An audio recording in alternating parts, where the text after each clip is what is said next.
Mi nombre es Silas, y la vida que conocía, una vida de silencio y trabajo duro, se hizo añicos el día en que mi hija de 6 años señaló a una completa desconocida a través del cristal de la estación de tren y la reclamó como suya. La reclamó como la madre que había perdido hacía 2 inviernos.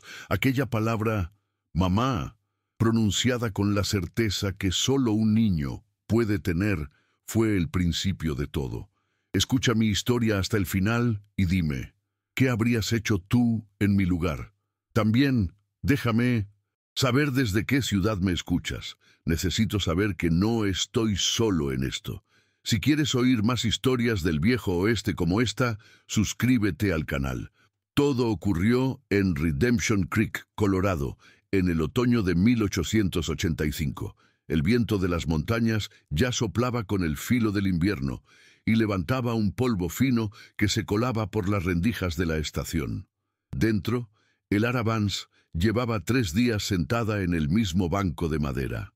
3 días viendo cómo los trenes llegaban y se iban, cómo las caras de los viajeros cambiaban, mientras la suya se convertía en parte del mobiliario.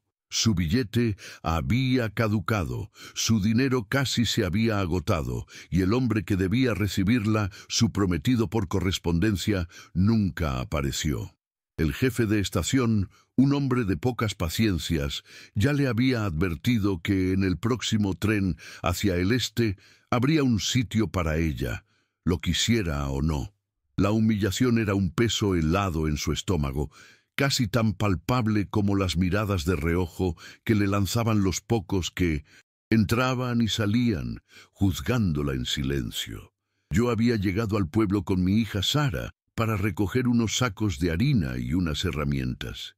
Desde que mi esposa, Mary, se fue, mi vida se había reducido a eso: rutinas, trabajo y un silencio pesado que llenaba nuestra pequeña cabaña. Criar a una niña sin su madre en esa tierra dura era como intentar mantener una vela encendida en medio de una ventisca. Sara era una niña callada, demasiado para su edad, y sus ojos grandes parecían absorberlo todo sin decir palabra. Mientras yo hablaba con el encargado del almacén, ella se soltó de mi mano. No me di cuenta hasta que el silencio de la calle se hizo más denso, como si el pueblo entero contuviera la respiración. Me giré y la vi, plantada frente a la ventana de la estación, con la nariz pegada al cristal. Dentro, el Ara levantó la vista de sus manos entrelazadas en su regazo, sintiendo esa mirada infantil sobre ella. Sus ojos se encontraron a través del vidrio sucio. Por un instante, el mundo se detuvo. Solo existían la mujer abandonada y la niña huérfana, unidas por un anhelo que ninguna de las dos podía nombrar. Fue entonces cuando Sara se apartó del cristal, se volvió hacia mí con una expresión de descubrimiento solemne y levantó su pequeño brazo. Su dedo señaló directamente a el Ara, y su voz, clara y firme, resonó en el aire polvoriento. «Papá, es ella, es mi mamá». El encargado del almacén se quedó con la palabra en la boca. Un par de vaqueros que pasaban por allí se detuvieron en seco, y yo me quedé paralizado, sintiendo cómo el suelo desaparecía bajo mis botas. El tiempo se reanudó con un murmullo que se extendió como la pólvora. Entré en la estación con el rostro ardiendo de vergüenza, dispuesto a disculparme y sacar a mi hija de allí. Pero Sara fue más rápida.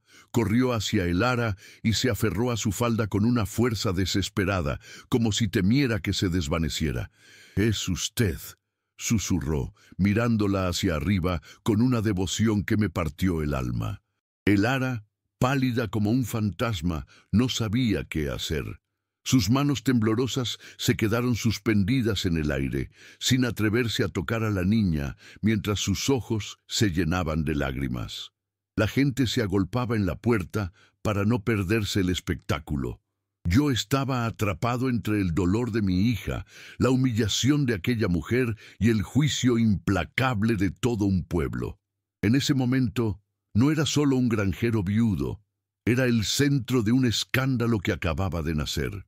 Antes de que aquella mujer apareciera, la vida de Silas Blackwood tenía la textura de la madera sin lijar y el olor de la tierra fría. No había nacido para las palabras suaves ni para los gestos delicados. Había nacido en esa misma tierra de Colorado, heredada de un padre tan silencioso y duro como él. Desde niño aprendió que el trabajo era la única oración que el cielo escuchaba. Sus manos, callosas y agrietadas, contaban la historia de cercas reparadas bajo el sol abrasador, de pozos cavados en suelo helado y de cosechas arrancadas a un clima que no perdonaba. La soledad no era un castigo para él, sino un estado natural, una compañera constante en los largos días que pasaba recorriendo los límites de su rancho, con el único sonido del viento y el crujido de la montura como conversación. Su corazón era un terreno tan yermo y difícil como las hectáreas que le daban de comer. Conoció a Mary en una feria del condado, un día de otoño tan nítido que el aire parecía cristal. Ella no era la mujer más bella, pero tenía una risa que sonaba como agua corriendo sobre piedras, limpia y honesta. A diferencia de otras, no se asustó de su silencio. Vio algo en sus ojos, una bondad enterrada bajo capas de fatiga y reserva, y no tuvo miedo de buscarla. Su noviazgo fue una sucesión de encuentros torpes y conversaciones breves, donde los gestos hablaban más que las palabras. Él le arregló la rueda de su carreta. Ella le remendó una camisa con un cuidado que él no había conocido desde su madre. No hubo grandes declaraciones de amor, solo un entendimiento mutuo, la certeza silenciosa de que dos almas solitarias habían encontrado un ancla en la otra. Se casaron en la pequeña iglesia del pueblo, en una ceremonia sencilla que selló un pacto más práctico que apasionado, pero no por ello menos profundo. Juntos levantaron la cabaña, tabla por tabla, clavo por clavo. Mary convirtió aquella estructura funcional en un hogar. Trajo geranios para las ventanas, cosió cortinas con tela de saco y llenó el aire con el olor a pan recién horneado. Su presencia era una calidez constante que descongelaba lentamente las partes más heladas de Silas. Él nunca aprendió a decirle cuánto la quería, pero se lo demostraba a su manera. Le traía flores silvestres que encontraba en las colinas, se aseguraba de que la leñera estuviera siempre llena antes del primer frío, y la observaba en silencio mientras ella leía junto al fuego, sintiendo una paz que creía que no estaba hecha para hombres como él. Era una vida sencilla, tejida con el hilo del trabajo diario y la comodidad de una compañía que no exigía nada más que presencia y lealtad. La mecedora no fue un regalo de bodas ni de aniversario. Silas la construyó durante las largas noches de su primer invierno juntos, mientras Mary esperaba a su hija. Trabajó la madera de pino con una paciencia casi religiosa, lijando cada curva hasta que quedó suave como la piel, asegurándose de que el balanceo fuera perfecto, suave y silencioso. No era solo un mueble, era una promesa. Era el lugar donde ella arrullaría a su hija, el rincón de la casa donde el cansancio del día se disolvería en un suave vaivén. Cuando la terminó, no dijo nada. Simplemente la colocó junto a la chimenea. Mary la vio, le tocó la espalda con la mano y apoyó la cabeza en su hombro. Ese gesto fue suficiente. La mecedora se convirtió en el corazón silencioso de su hogar, un símbolo tangible de un futuro que estaban construyendo con sus propias manos. La llegada de Sarah fue como el deshielo en primavera, una explosión de vida que lo cambió todo. Silas, que se sentía más cómodo con el ganado que con las personas, se encontró torpe e indefenso ante aquella criatura diminuta. Pero Mary floreció. Su amor por la niña era tan natural como la respiración, y la cabaña, antes silenciosa, se llenó de canciones de cuna y risas infantiles. Él las observaba desde la distancia, con una mezcla de asombro y temor. Veía a Mary sentada en la mecedora, con Sara dormida en sus brazos, y sentía que su vida, por primera vez, estaba completa. La niña heredó los ojos de su madre y la naturaleza callada de su padre, una combinación que a Silas le parecía un milagro. Aprendió a trenzarle el pelo, aunque sus dedos grandes y rudos apenas podían manejar los mechones finos, solo porque a Mary le gustaba verla con trenzas. Recordaba una tarde de finales de verano, no mucho antes de que todo cambiara. Estaba sentado en el porche, limpiando una brida, mientras Mary y una pequeña Sara jugaban cerca del roble. El sol poniente teñía el cielo de naranja y púrpura, y el aire olía a heno seco y a tierra húmeda. Mary levantó a Sara en brazos y dio vueltas con ella, su risa mezclándose con la de la niña en una melodía perfecta. Se detuvo, sin aliento, y sus ojos se encontraron con los de Silas por encima de la cabeza de la niña. En esa mirada no hubo palabras, solo un reconocimiento profundo de la felicidad que compartían. Una felicidad tan frágil y preciosa como una pompa de jabón flotando en el aire. Silas guardó esa imagen en su memoria como un tesoro, sin saber que pronto sería todo lo que le quedaría de aquella paz. Pero la tierra que da también quita, y el invierno que le arrebató a Mary llegó con una furia inusitada. La nieve empezó a caer en noviembre y no paró durante semanas, sepultando el rancho bajo un manto blanco y silencioso que lo ahogaba todo. La fiebre se apoderó de ella de repente, una noche en que el viento aullaba como un animal herido contra las paredes de la cabaña. Al principio, Silas creyó que era solo un resfriado, pero la tos se hizo más profunda y la respiración un silbido doloroso. La nieve había bloqueado todos los caminos. Estaban solos, atrapados en una isla blanca, con la enfermedad como única compañera. Él la cuidó con una desesperación torpe, preparándole tés de hierbas que no servían de nada y manteniéndola abrigada con todas las mantas que tenían. La culpa empezó a roerle entonces, un veneno frío que se extendió por sus venas. Se culpaba por no haber ido al pueblo a por más medicinas antes de la tormenta, por no haber construido una cabaña más robusta, por no saber qué hacer más allá de ponerle paños fríos en la frente. Una noche, mientras Mary dormía un sueño agitado, él salió a la tormenta y gritó al cielo oscuro, una súplica muda y furiosa a un Dios en el que apenas creía. Le prometió cualquier cosa a cambio de su vida. Pero el viento se llevó sus palabras y la nieve siguió cayendo, indiferente. Cuando volvió a entrar, tiritando de frío, la encontró mirándolo con unos ojos lúcidos y tristes, como si supiera que su tiempo se había acabado. Trató de sonreírle, pero el esfuerzo se convirtió en un acceso de tos que la dejó sin fuerzas. No hubo grandes despedidas ni palabras finales trascendentales. Mary se fue apagando poco a poco, como una vela en una habitación sin aire. Murió una mañana gris, mientras Sara dormía en su cuna al otro lado de la habitación. Silas estaba sentado a su lado, sosteniendo su mano, que ya se sentía fría. Simplemente dejó de respirar. El silencio que siguió fue el más profundo y terrible que Silas había conocido nunca. Era un silencio que tenía peso, que aplastaba el aire y se pegaba a las paredes. Durante horas se quedó allí, inmóvil, mirando su rostro sereno, incapaz de llorar, incapaz de sentir nada más que un vacío inmenso y helado.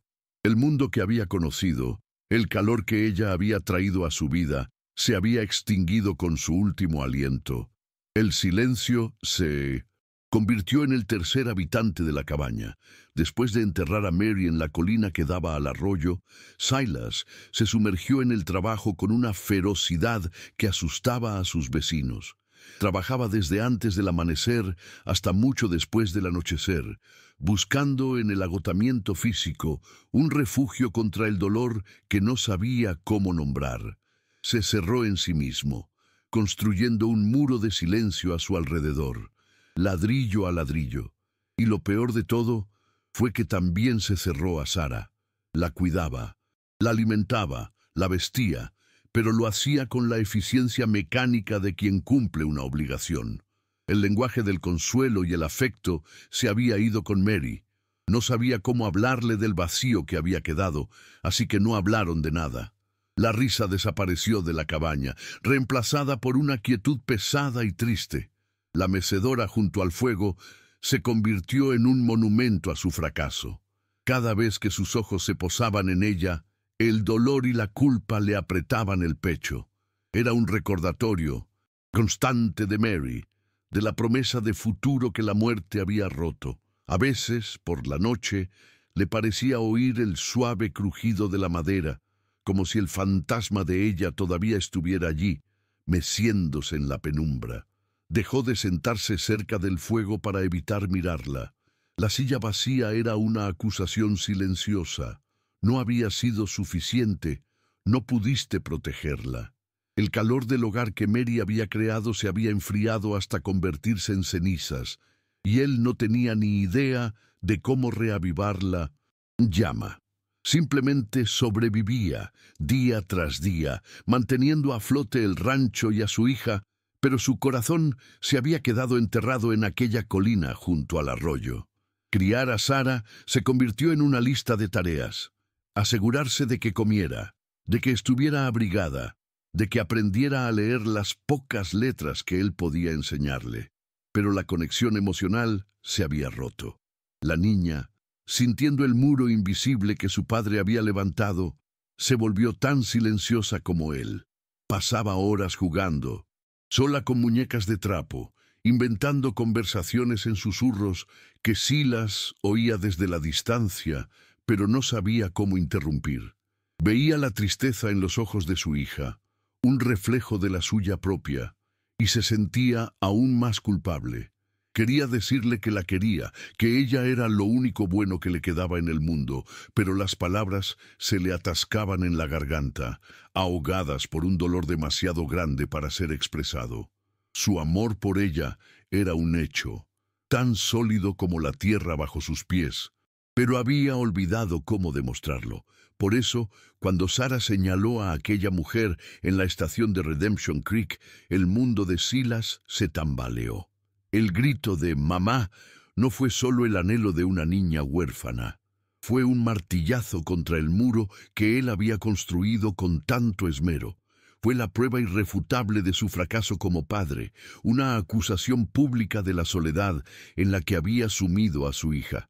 El dolor y la necesidad en la voz de Sara le expusieron de una manera que ninguna mirada de lástima de sus vecinos había logrado jamás. En ese instante, bajo la mirada curiosa de todo el pueblo, no solo vio a una niña desesperada y a una mujer abandonada, se vio a sí mismo, a su dolor, a su incapacidad para seguir adelante, todo ello puesto en evidencia por la inocencia brutal de su propia hija. Su primer instinto fue el de siempre, la negación, la huida. Quería agarrar a Sara, pedir disculpas y desaparecer, volver a la seguridad de su rancho silencioso. La presencia de Elara Vance, con su aire de dignidad rota y su vulnerabilidad a la vista de todos, era una complicación que no podía permitirse. Era un recordatorio de todo lo que había perdido, una extraña que amenazaba con traer emociones a un hogar que había sido purgado de ellas. Mirarla era como mirar un espejo de su propia pérdida. Elara representaba el mundo exterior, el juicio, el desorden, todo aquello de lo que había intentado protegerse. Y sin embargo, no podía ignorar la forma en que Sara se aferraba a su falda, como si su vida dependiera de ello. Mary era un recuerdo sagrado, intocable, preservado en el ámbar de su memoria.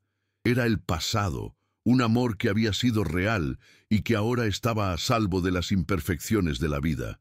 Elara, en cambio, era un problema de carne y hueso. Era el presente, una mujer real con necesidades reales, cuya aparición había destrozado su frágil paz.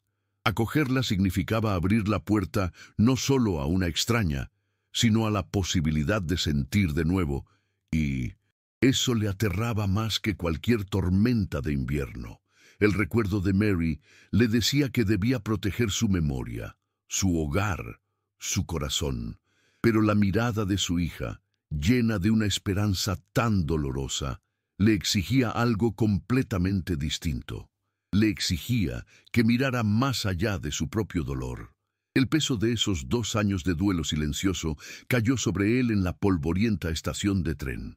Cada día de trabajo hasta el agotamiento, cada cena comida en silencio, cada noche de insomnio escuchando el viento, todo su pasado se concentró en esa única decisión. La mecedora vacía en su cabaña parecía proyectar su sombra hasta allí. Dejar a esa mujer a su suerte era lo más fácil, lo más seguro. Era lo que el Silas que había muerto con Mary habría hecho. Pero la niña que se aferraba a la falda de la desconocida era la hija de ambos, una pequeña parte de Mary que aún vivía y respiraba, y por primera vez en mucho tiempo pedía algo más que comida y un techo. El pasado y el presente chocaron en el corazón de Silas, y supo que la respuesta que diera definiría no solo el futuro de aquella mujer, sino también el suyo. El acuerdo fue tan seco y quebradizo como la tierra bajo el sol de agosto. Le ofrecía a Elara un techo y comida a cambio de que cuidara de la casa y de Sara. Solo hasta que la nieve se derrita, dije, con la voz áspera por el desuso. No era caridad, me repetía a mí mismo, era un trato, un arreglo práctico para resolver un problema incómodo. La primera semana, la cabaña se llenó de un silencio nuevo y denso, muy distinto al silencio vacío que había dejado Mary. Era un silencio cargado de preguntas no formuladas y de movimientos cautelosos.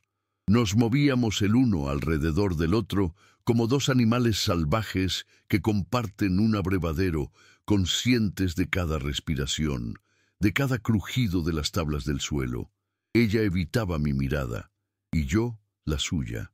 Era más fácil así, mantener la distancia que mi corazón herido reclamaba como un muro de protección. Poco a poco, sin embargo, la vida empezó a filtrarse por las grietas de nuestra armadura. Elara no era como Mary.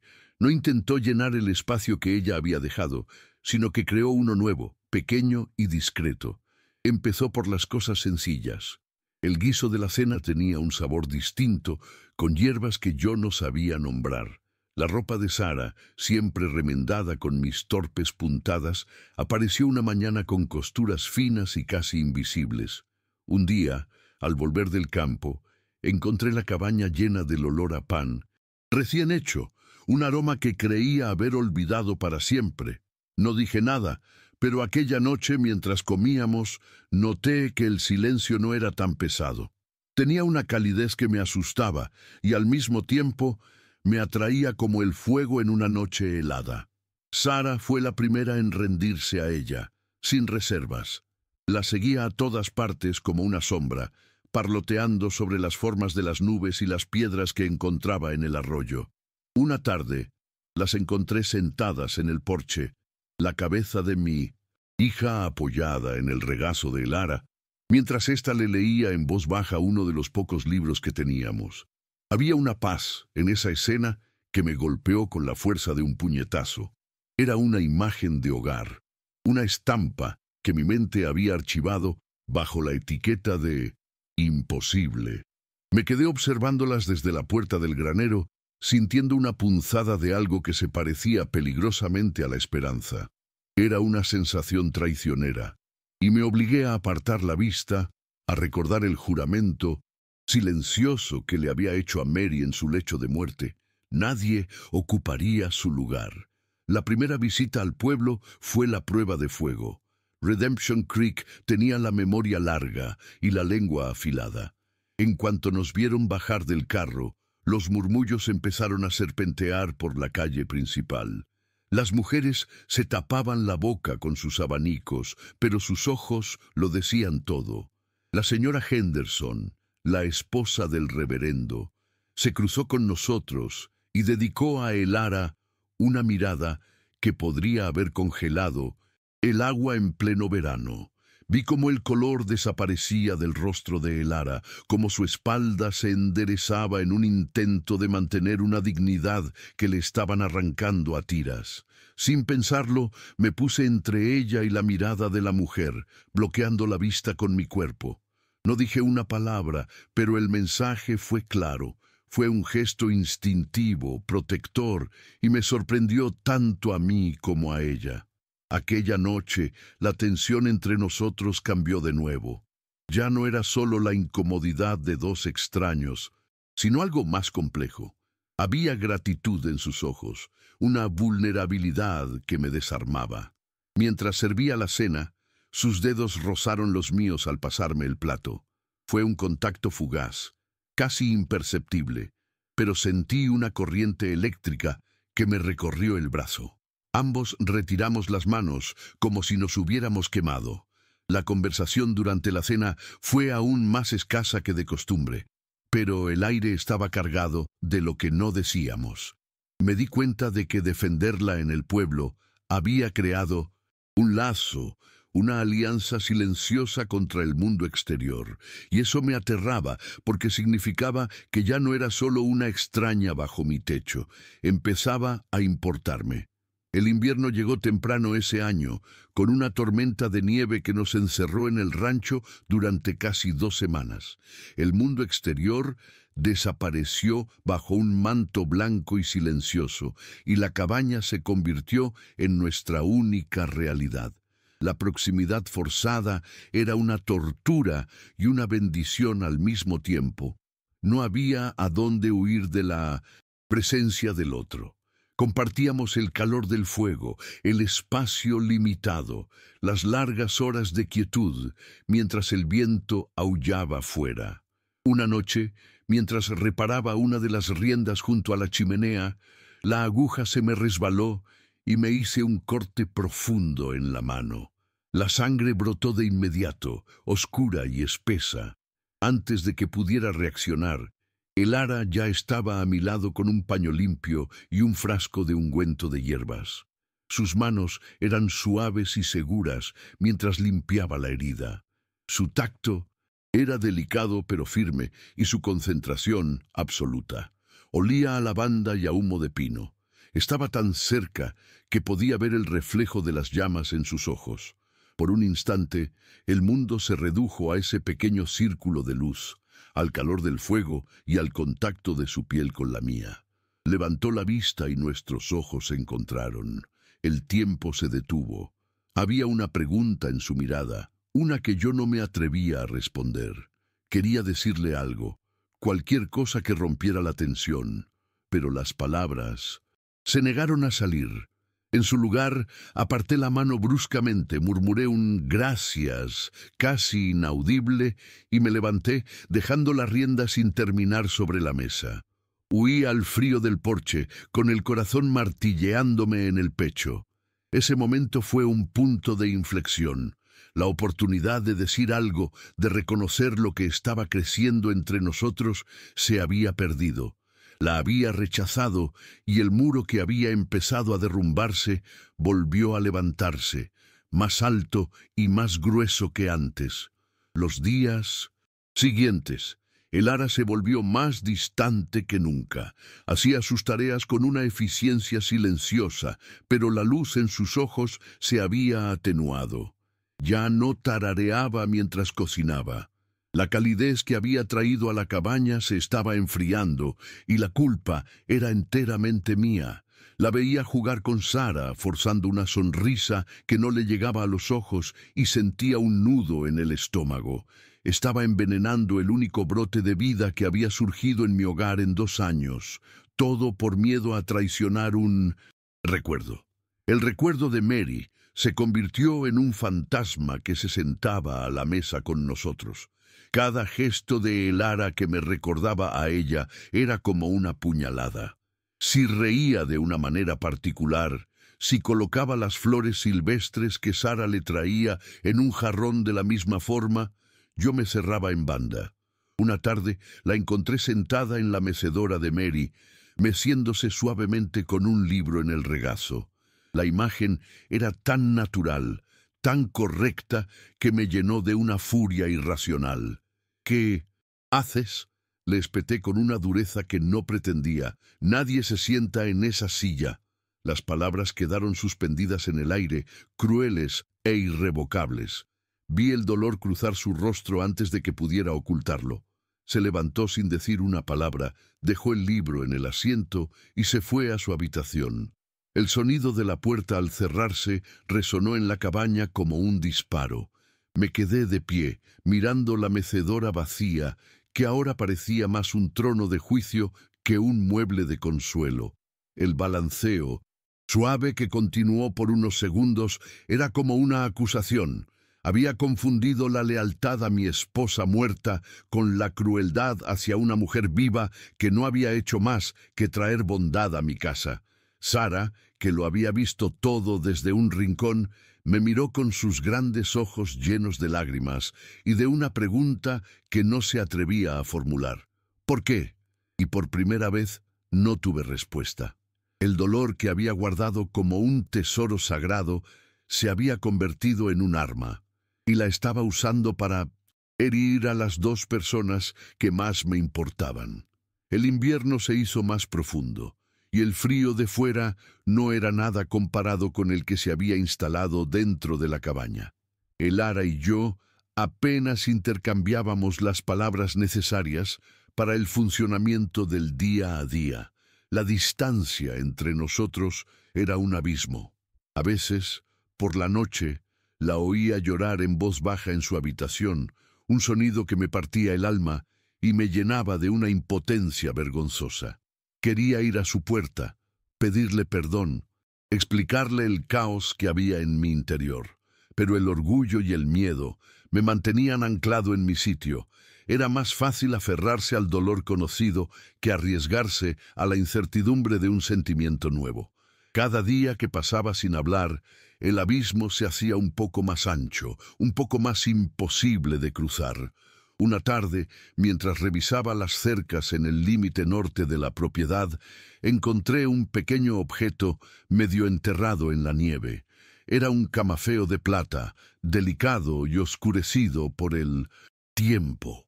Lo abrí y dentro había un diminuto retrato de una mujer mayor, pintado con un detalle exquisito. Supe de inmediato que era de Elara. Debió habérsele caído en una de sus caminatas. Lo guardé en el bolsillo, sintiendo el frío del metal contra mi piel. Pensé en devolvérselo esa misma noche, en usarlo como una excusa para romper el silencio. Pero cuando llegó el momento, las palabras volvieron a fallarme. El camafeo se quedó en mi bolsillo, un secreto más, un peso añadido a la carga de todo lo que no había dicho. Los días se convirtieron en semanas. El deshielo de la primavera estaba cada vez más cerca, y con él el final de nuestro acuerdo. La frase «solo hasta que la nieve se derrita» resonaba en mi cabeza como una sentencia de muerte. La idea de que Elara se fuera, de que la cabaña volviera a su silencio vacío, se había vuelto insoportable. Pero, ¿qué podía ofrecerle? ¿Un futuro con un hombre roto, en una tierra que no la quería, bajo la sombra de una mujer a la que nunca podría reemplazar? El miedo a perderla luchaba contra el miedo a pedirle que se quedara. Estaba atrapado en una encrucijada, incapaz de avanzar o retroceder. Elara debió sentirlo también, porque empezó a prepararse para su partida. La vi empaquetar sus pocas pertenencias en su baúl, con movimientos lentos y resignados. No hablaba de ello, pero su preparación era una declaración silenciosa. Estaba aceptando su destino, aceptando que aquel breve interludio de casi familia había llegado a su fin. Verla doblar su ropa, ver la tristeza en sus hombros, me hizo darme cuenta de que el tiempo se me estaba acabando. Cada día que pasaba, cada palabra que no decía, la empujaba un poco más lejos, hacia un tren que la alejaría de mi vida para siempre. La tensión alcanzó su punto álgido una noche en que Sara se despertó con fiebre alta, llamando a Elara en sus delirios. «Mamá, no te vayas», susurraba con el rostro encendido. Elara se sentó a su lado toda la noche, poniéndole paños fríos en la frente, cantándole en voz baja hasta que la fiebre empezó a ceder. Yo observaba desde el umbral de la puerta, sintiéndome un completo inútil. Ella era la que la consolaba, la que la cuidaba con una ternura que yo había olvidado cómo expresar. En ese momento vi con una claridad dolorosa que ella no era una sustituta de Mary, era el ancla que nos había mantenido a flote a Sara y a mí durante el peor invierno de nuestras vidas. Al amanecer, con Sara durmiendo plácidamente, Elara y yo nos quedamos solos, en la cocina. El agotamiento había derribado todas nuestras defensas. Me miró, con los ojos enrojecidos por la falta de sueño, y dijo con una voz apenas audible: «Pronto podré marcharme, Silas. No seré una carga por mucho más tiempo». Sus palabras no eran una acusación, sino una simple declaración de hechos, y eso las hizo aún más devastadoras. No era una carga, era la luz, el calor, la esperanza, y yo la estaba dejando marchar por mi cobardía, por mi incapacidad de enfrentarme a los fantasmas de mi pasado. La miré de pie junto a la estufa de leña, con la primera luz del día dibujando su silueta. Vi su fuerza, su dignidad, el inmenso corazón que había ofrecido a pesar de haber sido herida una y otra vez, y supe, con una certeza que me heló la sangre, que si la dejaba ir estaría cometiendo el mayor error de mi vida. Sería peor que perder a Mary, porque a Mary me la arrebató la enfermedad. A Elara la estaría echando yo mismo. El silencio en la cocina era ensordecedor, lleno del peso de una decisión que ya no podía posponer. Tenía que elegir. Podía seguir aferrado a las cenizas de mi pasado o arriesgarme a encender un nuevo fuego, aunque me quemara en el intento. Fue entonces cuando la imagen de la mecedora vacía volvió a mi mente. Pero esta vez no era un símbolo de pérdida, sino de posibilidad. Podía seguir vacía para siempre, un monumento a mi dolor, o podía volver a ser un lugar de calidez y vida. La elección era mía.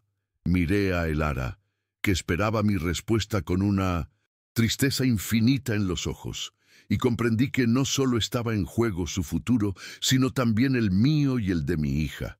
El miedo seguía ahí, un nudo frío en mi estómago, pero por primera vez el miedo a perderla era más grande que todos los demás. Tenía que hablar, tenía que encontrar las palabras, o la perdería para siempre. Las primeras señales del deshielo habían comenzado a aparecer, pequeñas venas de agua oscura serpenteando a través de la nieve sucia en el camino. El aire, sin embargo, todavía tenía el mordisco del invierno, una promesa de que el frío no se rendiría sin luchar. Fue en una de esas tardes grises, cuando el sol era solo una mancha pálida en el cielo, que un jinete apareció en el horizonte. No era un vecino. Su caballo era demasiado bueno, un alazán de pecho ancho que se movía con una impaciencia contenida, y el hombre que lo montaba vestía un abrigo de ciudad, oscuro y fuera de lugar en nuestro paisaje. Se detuvo frente a la cabaña, su mirada recorriendo la propiedad con una evaluación fría y profesional que me puso en guardia al instante. Elara, que estaba tendiendo unas sábanas en el porche, se quedó inmóvil, sus manos aferradas a la tela húmeda como si fuera un salvavidas. El hombre desmontó con la agilidad de alguien acostumbrado a la silla, pero sin la familiaridad de un ranchero. Se quitó el sombrero, revelando un cabello peinado con aceite y una cara afilada por la desconfianza. «Busco a Jacob Blackwood», dijo, su voz tan carente de calidez como el viento de febrero. El nombre de mi primo cayó entre nosotros como una piedra en un pozo.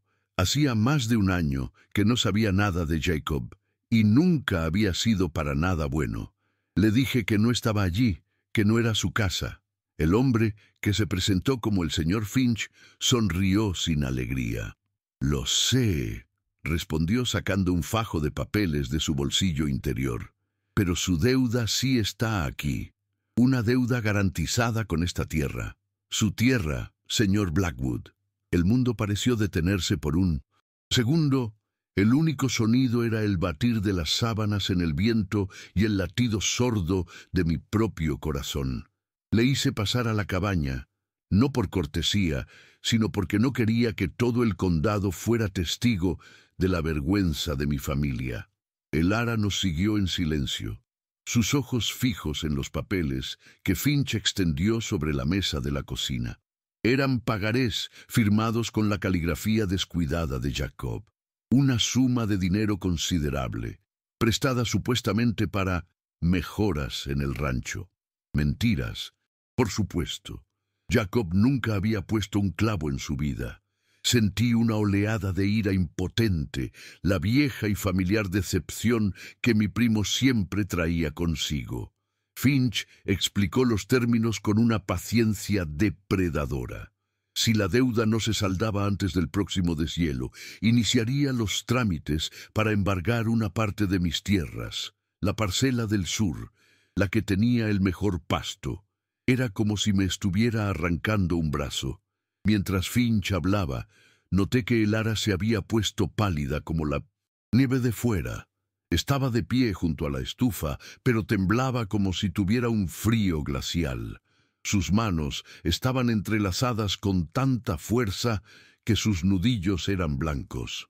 Al principio pensé que era por la tensión del momento, por la amenaza que se cernía sobre el único refugio que había encontrado, pero había algo más en su mirada, un terror tan profundo y personal que no encajaba con la situación. Era el miedo de quien no solo presencia un desastre, sino que se siente parte de él. Sus ojos iban de los papeles a mi rostro y luego al suelo, como si buscara un lugar donde esconderse de una verdad que estaba a punto de explotar. Fue entonces cuando Finch, frustrado por mi silencio pétreo, soltó la última pieza del rompecabezas. «No sé en qué se gastó la mayor parte del dinero», dijo con desdén, «pero sí sé dónde fue a parar lo último. En la locura más grande de todas. Se gastó una pequeña fortuna en el pasaje de una novia por correspondencia. Una dama de Filadelfia, según me dijeron. Debía recogerla en la estación de Redemption Creek hace unos meses. Cada palabra era un martillazo en mi cráneo. Filadelfia, la estación, una mujer abandonada. El aire se volvió espeso, difícil de respirar. Levanté la vista lentamente y mis ojos se encontraron con los de Lara. En ellos vi la confirmación de lo que mi mente se negaba a aceptar. El tiempo se fracturó.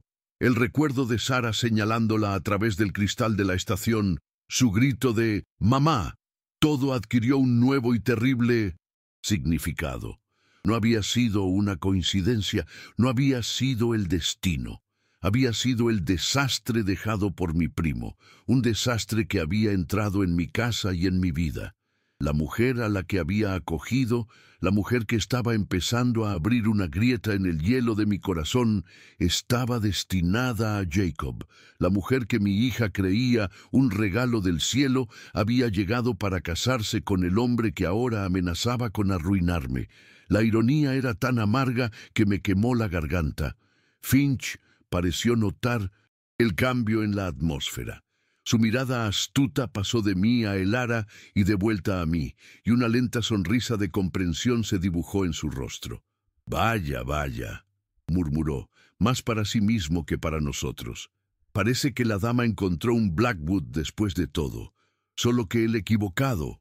Sus palabras eran veneno. En ese instante, la frágil confianza que había construido con Elara se hizo añicos. La vi no como la mujer vulnerable que había defendido en el pueblo, sino como una posible cómplice, una pieza en el juego sucio de mi primo. ¿Sabía ella quién era yo? Había sido todo un plan desde el principio. Las dudas me asaltaron, frías y afiladas como fragmentos de hielo. No dije nada. No podía. Las palabras que tenía eran demasiado crueles para ser pronunciadas. El ara intentó hablar, abrió la boca y un susurro ahogado salió de sus labios. Silas, yo no... Pero yo no la dejé terminar.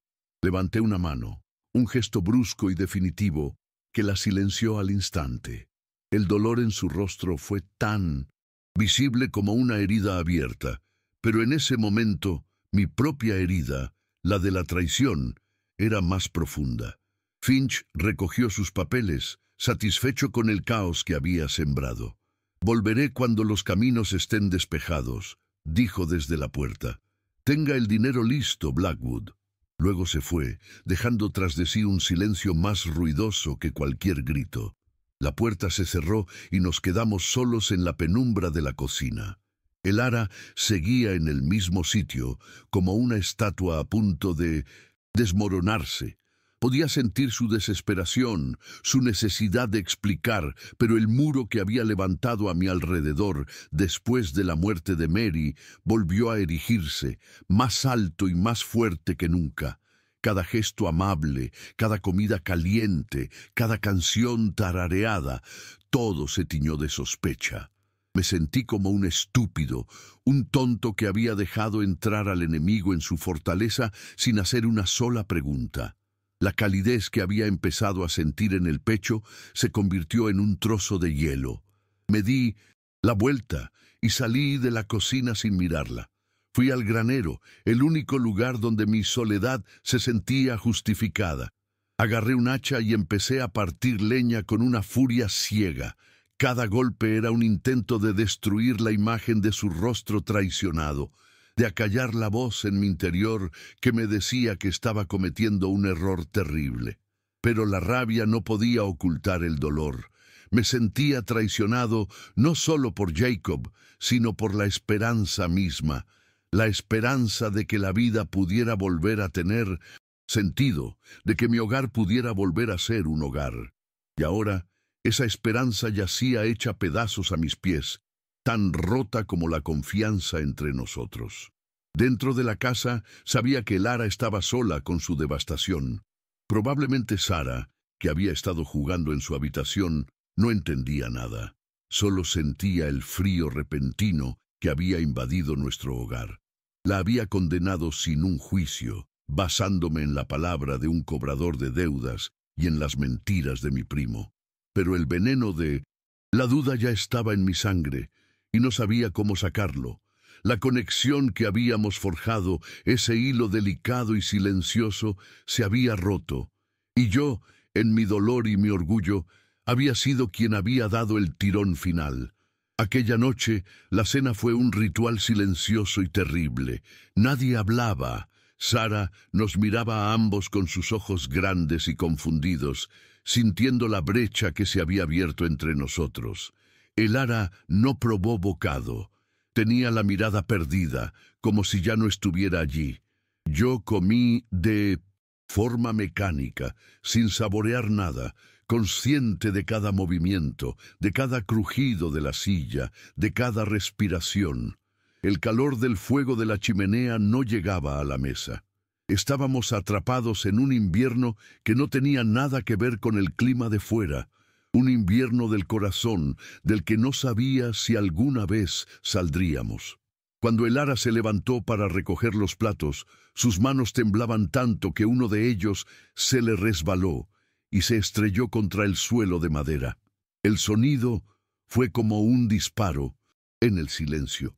Ninguno de los dos se movió durante un largo segundo. Luego, ella se arrodilló para recoger los trozos y vi una lágrima solitaria rodar por su mejilla y caer sobre los fragmentos rotos.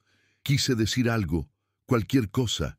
Quise arrodillarme a su lado y ayudarla, decirle que lo sentía, pero me quedé paralizado, prisionero de mi propio orgullo herido. Ella recogió los trozos en silencio, se levantó y salió de la habitación sin mirarme. El sonido de la puerta de su dormitorio al cerrarse fue suave, pero para mí sonó como el cerrojo de una celda. Me quedé solo en la cocina, con el plato roto como testimonio de lo que acababa de suceder. No era solo la vajilla lo que se había hecho añicos. Era la posibilidad de un futuro, la frágil estructura de una familia que habíamos empezado a construir sin darnos cuenta. Había reaccionado como siempre, con silencio y distancia, protegiéndome del dolor, pero al hacerlo, había desatado un dolor aún mayor sobre ella y, en última instancia, sobre mí mismo. Me acerqué a la ventana y miré hacia la oscuridad. La nieve reflejaba la luz pálida de una luna creciente y el mundo parecía limpio y en paz. Una mentira cruel en comparación con el caos que reinaba en mi interior. Había tomado una decisión, aunque fuera de forma pasiva. Había elegido la desconfianza sobre la fe, el pasado sobre el futuro. Había juzgado a Elara y la había declarado culpable sin escuchar su versión de la historia, y en ese acto me había convertido en una versión del hombre que juré no volver a ser, un hombre cerrado, frío y solo, gobernado por sus fantasmas. La mecedora de Mary estaba en la esquina, silenciosa y vacía. Por primera vez en mucho tiempo no me dolió mirarla. En su lugar, sentí una profunda tristeza por lo que representaba. Era un santuario de un amor pasado que yo había convertido en una prisión. Me había aferrado tanto a la memoria de Mary que había sido incapaz de ver a la mujer viva que tenía delante. Una mujer que, sin importar cómo había llegado hasta nosotros, nos había traído una luz que no merecíamos. La revelación de Finch no solo había sacado a la luz el secreto de Elara, había expuesto la verdad más dolorosa de todas, mi propio miedo a volver a amar. Los días que siguieron a la visita de Finch fueron un purgatorio de silencio y miradas esquivas. El hielo no solo cubría la tierra, sino que se había apoderado de las paredes de la cabaña, de los espacios entre las palabras que ya no se decían. Fue en la quietud de una madrugada, cuando la luna todavía colgaba pálida en el cielo, que Elara tomó su decisión. Se movió por la casa como un fantasma, doblando sus pocas ropas con una precisión dolorosa y metiéndolas en su viejo baúl. Dejó sobre la mesa de la cocina una nota, sus letras trazadas con una mano firme que desmentía el temblor de su corazón. No había reproches en sus palabras, solo una gratitud serena y la declaración de que se marchaba para no ser la causa de la ruina de nadie. Su último acto fue asomarse al cuarto de Sarah, observar por un instante el rostro dormido de la niña que la había reclamado como suya y reprimir un sollozo que le quemaba la garganta. Luego, sin hacer ruido, abrió la puerta y se adentró en el frío cortante del amanecer. Una figura solitaria caminando hacia un camino que no llevaba a ninguna parte. Silas se despertó con una sensación de vacío. La cabaña estaba demasiado silenciosa, una quietud que le recordó a los días posteriores a la muerte de Mary. La cocina. El fuego estaba apagado. Sobre la mesa, junto a una taza de café que se había quedado fría, estaba la nota. La leyó una vez y luego otra, las palabras sencillas y dignas golpeándole con más fuerza que cualquier acusación. Fue entonces cuando el grito de Sarah llegó desde su habitación, un lamento agudo y desgarrador. ¡Elara! Ese sonido, el puro dolor de la pérdida en la voz de su hija, fue lo que finalmente rompió el dique de su orgullo. Sus ojos se posaron en la mecedora vacía y comprendió con una claridad brutal el error que estaba cometiendo. Se había aferrado a un fantasma, usando su lealtad a los muertos como una excusa para su cobardía con los vivos. Estaba dejando que el silencio y el miedo le arrebataran la vida por segunda vez, y esta vez sería enteramente su culpa. No hubo un momento de vacilación. Se movió con una urgencia que no había sentido en años, poniéndose las botas y el abrigo sin apenas notar el frío. En el establo ensilló a su caballo con manos que temblaban de algo más que la helada matutina. Galopó sin mirar atrás. El sonido de los cascos contra la tierra medio congelada era un eco del martilleo desesperado de su propio corazón. El viento le azotaba la cara, llevándose las dudas y dejando solo una certeza inquebrantable. No podía dejarla marchar. Cada metro que recorría era una lucha contra el hombre que había sido, contra el viudo encerrado en su dolor, que había juzgado y condenado a la única persona que había conseguido traer de vuelta la luz a su hogar. No sabía qué le diría si la alcanzaba, pero sabía que el silencio ya no era una opción. Tenía que reparar el daño que su orgullo había causado. Vio la diligencia a lo lejos, una mancha oscura que se movía lentamente hacia el este. Espoleó al caballo, tomando un atajo a través de los campos para cortarle el paso. Cuando la diligencia se detuvo, con los caballos resoplando nubes de vapor, el ara bajó. Su rostro estaba pálido y resignado, sus ojos vacíos de toda esperanza. Silas desmontó y caminó hacia ella, el espacio entre ellos cargado con el peso de todo lo no dicho. No hubo palabras. El aire estaba demasiado lleno de emociones para ellas. Se detuvo frente a ella, y con un movimiento lento y deliberado, sacó del bolsillo de su abrigo el camafeo de plata que ella había perdido. Lo abrió, mostrando el pequeño retrato de su madre, y luego lo cerró y lo depositó suavemente en la palma de la mano de el ara. El gesto era una disculpa, una promesa y una pregunta, todo en uno. Era la devolución de su historia, de su dignidad. El ara miró el camafeo, sus dedos cerrándose sobre el frío metal como si fuera un ancla. Cuando levantó la vista, sus ojos estaban llenos de lágrimas, pero ya no eran de tristeza, eran de comprensión. En la mirada de Silas no había lástima, sino un respeto profundo y una petición silenciosa que iba más allá de las necesidades de su hija. Era una petición para él. No le ofreció un trato, ni un refugio, ni una solución práctica. Le ofreció una elección. Lentamente, Silas extendió su mano, no para tirar de ella, sino para invitarla, y ella, después de un instante que pareció contener una vida entera, puso su mano en la de él. Juntos, sin decir una palabra, montaron en el caballo y emprendieron el camino de vuelta al rancho.